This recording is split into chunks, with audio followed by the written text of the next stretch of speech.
Oppenheimer and the Barbie movie made for a fun, if strange, weekend combo event, and it made for some fun shorts too. Apparently, this is how Ryan Gosling was cast as Ken in the Barbie movie. According to Ryan Gosling, he accepted the role of Ken after seeing his daughter's Ken doll lying face down in mud next to a squished lemon. Oddly specific, he then took a picture of it and sent it to the director, Greta Gerwig, saying, "I shall be your Ken. His story must be told."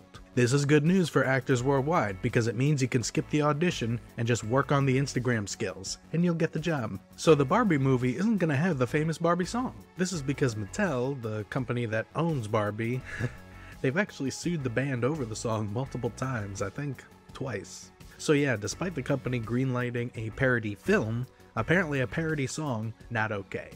Cause that makes sense, right? There's no trolling with Nolan, baby. In this movie, the man recreates the atomic bomb mushroom cloud without CGI. And without an atom bomb. That alone is worth seeing the movie for me right there. Add to that the great cast, the music score is probably gonna be awesome, the oddly relevant story, and we get what may be one of Nolan's better films.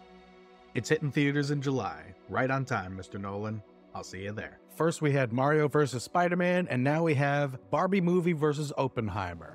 Don't ask me why. This summer's been pretty crap for movies, all to make way for these two, I presume. So who do you think is gonna win? Let me know in the comments, because I have no idea. Christopher Nolan's next movie is unknown, both to us and to him. The director stated that he's not gonna begin work on his next film until the strikes are over, despite technically being able to do so. The man has a code and I respect him for it. And this actually might be a good thing. Nolan's movies tend to tackle big themes and be very deep artistically. So in theory, the longer an idea marinates, the better it'll turn out. Besides, he's got to top Oppenheimer now, so that'll be a task. There's a rumor about Oppenheimer floating around that it apparently has no visual effects or CGI in it.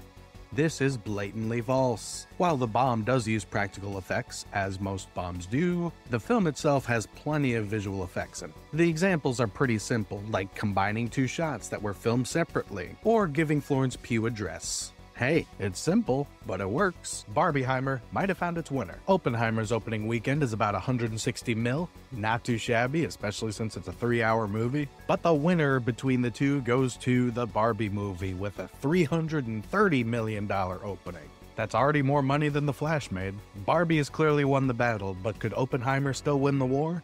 Let me know what you think in the comments. In the meantime, Barbenheimer was and is a huge success, but it definitely caused other movies to bomb.